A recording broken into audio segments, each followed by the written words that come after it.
Hi welcome to Pallavi TV. నేను కృష్ణ. ఇక కుక్కలు విశ్వాసానికి మారుపేరు. దీంతో చాలా మంది ప్రపంచవ్యాప్తంగా కూడా కుక్కలను పెంచుకుంటూ ఉంటారు. అయితే కొన్నిసార్లు ఆ కుక్కలే యముడుగా మారి ఆ యజమానిని చంపేస్తున్న ఘటనలు ఎన్నో ఉన్నాయి.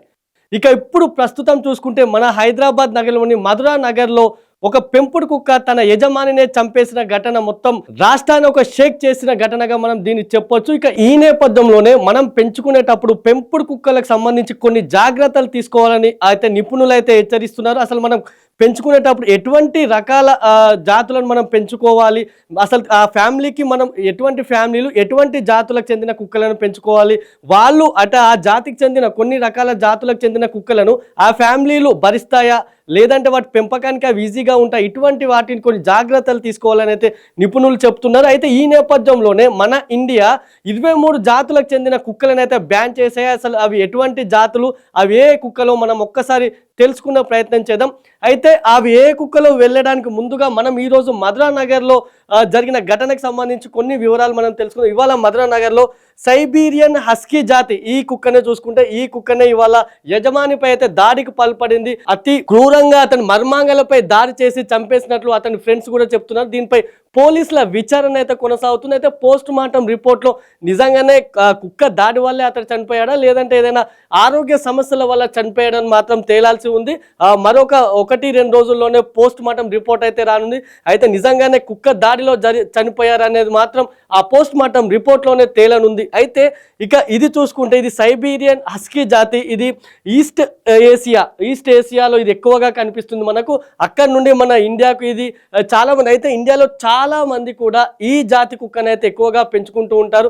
అయితే ఇది చాలా 12 ఏళ్ల కంటే ఎక్కువగా ఇది జీవించదు. కేవలం దీని జీవిత కాలం కేవలం 12 ఏళ్ళుగా మాత్రమే ఉంటుంది. అంతేకాకుండా మనుషులతో ఏదైతే కొంత ఆప్యాయంగా ఉంటుంది, దాంతోనే ఒక లవబుల్ గా ఉండడంతో ఇదైతే చాలా మంది దీన్ని పెంచుకోవడానికి ఎక్కువగా ఇంట్రెస్ట్ చూపుతారు. కానీ ఇప్పుడు ఇదే జాతికి చెందిన ఇప్పుడు ఈ హస్కీ కుక్కని అక్కడ యజమానిపై దాడి చేయడం మాత్రం దీనికి సంబంధించి ఎవరైతే పెంచుకుంటారో అందరిలో ఒక భయానక టెన్షన్ వాతావరణాన్ని పెంచిందని చెప్పొచ్చు. అయితే అన్ని రకాల కుక్కలు ఈ విధంగా దాడి చేయవని, అక్కడ దాడి చేయడానికి ఏ కారణాలు అక్కడ ప్రేరేపించాయనే దాన్ని మాత్రం విచారణ జరిపించాలని కొందరు జంతు ప్రేమికులు అయితే చెప్తున్నారు. దీనివల్ల అక్కడ ఒక సైబీరియన్ హస్కీ జాతికి చెందిన కుక్క దాడి చేస్తే మిగతా అన్ని కుక్కలు కూడా అదే విధంగా యజమానులపై దాడి చేస్తాయని చెప్పడానికి వీలు లేదని, అక్కడ ఆ కుక్క దాడి చేయడానికి గల కారణాలు అక్కడ ఏ కారణాలు అక్కడ ఆ కుక్కను దాడి చేయడానికి ప్రేరేపించాయి, అందులో ఏమైనా రిస్కీ కారణాలు ఏమైనా ఉన్నాయా అనే కోణంలోనూ చూడాల్సి వస్తుందని జంతు ప్రేమికులు చెప్తున్నారు. ఈ క్రమంలోనే మనం ఇప్పుడు ఈ మొత్తం భారతదేశం 23 జాతులకు చెందిన కుక్కలను అయితే బ్యాన్ చేసింది. ఒక్కసారి మనం వాటిని చూద్దాం. ఇండియా బ్యాన్ చేసిన కుక్కలలో మనం ఫస్ట్ చూసుకుంటే అమెరికా పిట్ బుల్ టెరియర్. ఈ డాగ్ మనం ఇప్పుడు ఈ కనిపిస్తున్న డాగ్ ఇండియా బ్యాన్ చేసింది. ఇది చాలా బలమైన కుక్కగా మనం చెప్పొచ్చు. అయితే తెలివితేటలు కూడా ఈ కుక్కకు ఎక్కువగా ఉంటాయి. అయితే ఇది మనుషులతో చాలా ప్రేమగానే ఉంటుంది, కానీ ఏదైనా కొత్త వ్యక్తులు కానీ అనుమానిత వ్యక్తులు లేకుంటే ఎవరైనా దీనిపై అటాక్ చేయడానికి చూసినప్పుడు కూడా ఇది చాలా క్రూరంగా వారిపై దాడి చేస్తుంది. మన ఇండియాలో కూడా ఈ దాడిలో చాలా మంది గాయపడి, ఈ కుక్క దాడిలో చాలా మంది గాయపడ్డారు. దీంతో జంతు ప్రేమికులతో వారందరి విజ్ఞప్తి మేరకు ఈ కుక్కనైతే మన ఇండియాలో బ్యాన్ చేసిన పరిస్థితి ఉన్నది. ఇక దీని తర్వాత మన ఇండియాలో బ్యాన్ చేసిన కుక్క టోసా ఇను. ఇది జపాన్లో ఇది ఎక్కువగా కనిపిస్తుంది. జపాన్ జాతికి కూడా చెందినది. అయితే ఇది చాలా పొలైట్ గా చాలా కూల్ గా కనిపిస్తుంది, కానీ దీనికి వేటాడే శక్తి ఉంటుంది. ఇది ఒక్కసారి దాడి చేస్తే మాత్రం ప్రాణాలతో బయటపడడం అయితే చాలా తక్కువ అని చెప్పొచ్చు. ఈ నేపథ్యంలోనే మన ఇండియాలో ఈ డాగ్ను కూడా బ్యాన్ చేశారు. ఇక ఈ డాగ్ తర్వాత మనం మరో డాగ్ చూసుకుంటే రోట్ విల్లర్స్ కూడా ఒకటిగా చెప్పొచ్చు. మనం ఈ రోట్ విల్లర్స్ అయితే వేటాడే శక్తి వీటికి ఎక్కువగా ఉంటుంది. ఇది కూడా చాలా బలంగా ఉన్నప్పటికీ ఆ యజమానుల పట్ల అయితే చాలా ప్రేమతో ఉంటాయి. కానీ కొన్ని సందర్భాల్లో మాత్రం ఈ కుక్కలు కూడా చాలా క్రూయల్గా మారుతాయి. అటువంటి సందర్భాలు మనం మన ఇండియాలోనూ చాలా సందర్భాలు ఉన్నాయి. ఈ కుక్కల దాడిలో ఎంతో మంది గాయపడ్డారు కూడా. ఇటువంటివి అయితే దీనికి కొంచెం దూకుడుగా ఎక్కువ అని చెప్పొచ్చు. మనం ఈ రోట్ విల్లర్స్కి చాలా దూకుడుగా ఉంటాయి ఈ కుక్కలు కూడా. కొత్త వ్యక్తులు కానీ ఏదైనా అనుమానిత వ్యక్తులు వస్తే మాత్రం వాటిని అయితే అటాక్ చేసి వాటిని చంపే స్థితికి కూడా వెళ్తాయి ఈ కుక్కలు. అంత దారుణంగా అంత క్రూయల్గా ప్రవర్తిస్తాయి. ఈ నేపథ్యంలోనే ఈ రోట్ విల్లర్స్ని కూడా మన ఇండియా బ్యాన్ చేసింది. ఇక నెక్స్ట్ చూసుకుంటే ఇది కంగాల్ అని చెప్పొచ్చు. ఇది కంగాల్ జాతికి చెందిన కుక్క. అయితే దీన్ని ఎలుగుబంట్లు, తోడేళ్ల నుంచి జంతువులను రక్షించడానికి తొలుత దీన్ని పెంచుకున్నారు. ఆ తర్వాత మనుషులు కూడా దీన్ని పెంచుకుంటూ వస్తున్నారు. అయితే చాలా ధైర్యం ఎక్కువ ఈ కుక్కకు. అయితే చాలా పొలైట్గా ప్రేమగా ఉంటుంది యజమానులతో. కానీ కొన్ని సందర్భాలలో మాత్రం ఇది అతి క్రూరంగా కూడా మారుతుంది. మనం చెప్పుకున్నట్టు ఇంతకుముందుకే చెప్పుకున్నట్టు తోడేళ్లను ఎలుగుబంట్లపై దాడి చేస్తుంటే అనుకున్నప్పుడు దీన్ని మనుషులపై ఇంకెంత దారుణంగా దాడి చేస్తుందో మనం చెప్పొచ్చు. ఈ నేపథ్యంలోనే ఈ కుక్క దాడిలో కూడా చాలా మంది మరణించడంతో మన ఇండియా ప్రభుత్వం కూడా వెంటనే దీన్ని కూడా మన దేశంలో బ్యాన్ చేసింది. ఒకవేళ దీనికి అమ్మకం కొనుగోలు ఎవరైనా చేస్తే మాత్రం కఠిన చర్యలు తీసుకుంటామని కూడా చెప్పింది. ఇక నెక్స్ట్ మన ఇండియా బ్యాన్ చేసిన వాటిలో మాస్కో వాచ్ డాగ్ కూడా ఒకటి. ఇదైతే చాలా బలమైన కుక్కగా చెప్తారు. దీన్ని కాపలా కోసం ఎక్కువగా వాడతారు. ఫామ్ హౌస్లలో కానీ ఏదైనా పొలాలకు సంబంధించి కాపలా కోసం ఈ కుక్కను ఎక్కువ వాడతారు. దీనికి వేటాడే శక్తి ఎక్కువగా ఉంటుంది. ఏదైనా కొత్త వ్యక్తులు కానీ అనుమానితుల వ్యక్తులు వచ్చినప్పుడు మాత్రం ఈ కుక్క వారిపై క్రియల్గా కొంచెం దాడి చేస్తుంది. దీంతో ఈ కుక్కపై కూడా మన భారత ప్రభుత్వం అయితే బ్యాన్ విధించింది.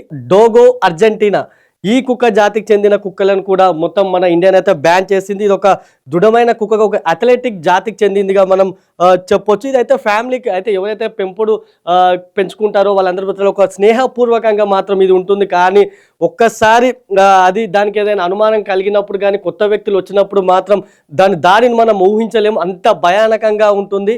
ఈ కుక్కను చూస్తేనే చాలా మంది భయపడే పరిస్థితులు ఉంటాయి. అందుకే మన దేశంలో మాత్రం ఈ కుక్కను కూడా బ్యాన్ చేశారు. ఇక నెక్స్ట్ మన ఇండియా బ్యాన్ చేసిన కుక్కలలో చూసుకుంటే బోయల్ ఈ కుక్క. దీనిని ఫస్ట్ దక్షిణాఫ్రికాలో దీన్ని ఎక్కువగా పశువుల కాపల కోసం మొదట్లో దీన్ని పెంచుకున్నారు. ఆ తర్వాత మన ఇండియాలోనూ చాలా మంది ఈ కుక్కను పెంచుకున్నారు. కానీ కుక్కల పెంపకంలో ఎక్స్పీరియన్స్ ఉన్న వాళ్ళు మాత్రమే ఈ కుక్కను పెంచుకోగలుగుతారు. ఇదంతా ఒకవేళ పరిస్థితులు చేదాడితే మాత్రం ఇదంతా దారుణంగా యజమానులైనా సరే ఎవరిపైన దాడి చేసే శక్తి దీనికి ఉంటుంది. ఇది పశువుల వేట కోసం సౌత్ ఆఫ్రికాలో పెంచుకున్న అప్పటి నుంచి తర్వాత ప్రస్తుతం మనం ఇండియాలో కూడా చాలా మంది దీన్ని పెంచుకుంటున్నప్పటికీ కూడా తగిన జాగ్రత్తలు తీసుకోకపోతే మాత్రం ఈ కుక్క కూడా చాలా దారుణంగా అతి క్రూరంగా కూడా దాడి చేస్తుంది. ఈ నేపథ్యంలోనే మన దేశంలో ఈ కుక్క సంబంధించిన అమ్మకాలు కొనుగోలుపై అయితే మన భారత ప్రభుత్వం దీన్ని నిషేధం విధించింది. అమెరికా స్టఫోర్డ్ షేర్ ఈ జాతికి చెందిన కుక్కను కూడా మన ఇండియాలోనైతే బ్యాన్ చేశారు. ఇది చాలా శక్తివంతమైన కుక్కగా చెప్పవచ్చు. శక్తివంతం అయినప్పటికీ కూడా ప్రజలతో మాత్రం చాలా ప్రేమపూర్వకంగా ఉంటుంది.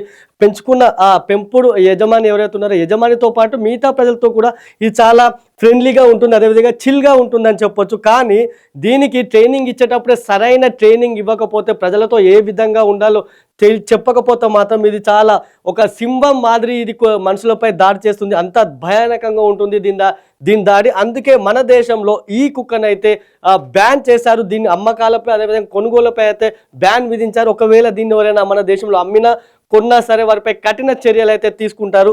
ఇక ఇవే కాదు, మన దేశంలో మొత్తం 23 జాతులకు చెందిన కుక్కలను అయితే బ్యాన్ చేశారు. వాటిని ఎవరు కొనలేరు, ఎవరు అమ్మలేరు. ఒకవేళ ఆ అమ్మకాలు కొనుగోలకు పాల్పడితే మాత్రం కఠిన చర్యలు అయితే తీసుకుంటారు. ఇక అంతేకాకుండా ముఖ్యంగా జంతు ప్రేమికులు చెప్తున్నది ఏంటంటే ఎవరైనా సరే కుక్కను పెంచుకోవాలని అనుకున్నప్పుడు దానికి సంబంధించి మొత్తం అవగాహన, ఆ డాగ్స్కి సంబంధించిన అవగాహన కలిగి ఉండాలని, అప్పుడే వారు పెంచుకోగలరని. లేకపోతే ఇప్పుడు మనం మధురానగర్ దాడి అయితే ఏదైతే చెప్పుకుంటున్నామో అటువంటి దాడులకైతే కుక్కలు పాల్పడే అవకాశం ఉంటుందని, పెంపుడు కుక్క చేతిలోనే మనుషులు కూడా ఆ యజమాని కూడా ప్రాణాలు కోల్పోవాల్సిన పరిస్థితులు వస్తాయి. కాబట్టి కుక్కల పట్ల అవగాహన అనేది తప్పకుండా ఎవరైతే పెంచుకోవాలనుకుంటున్నారో ఆ పేరెంట్స్కి అయితే తప్పకుండా అవగాహన ఉండాలని చెప్పేసి జంతు ప్రేమికులు చెప్తున్నారు. కాబట్టి కుక్కను ఎవరైతే పెంచుకోవాలనుకుంటున్నారో ఫస్ట్ వాటి గురించి తెలుసుకోండి, ఆ తర్వాత వాటి పెంపకాన్ని చేపట్టండి.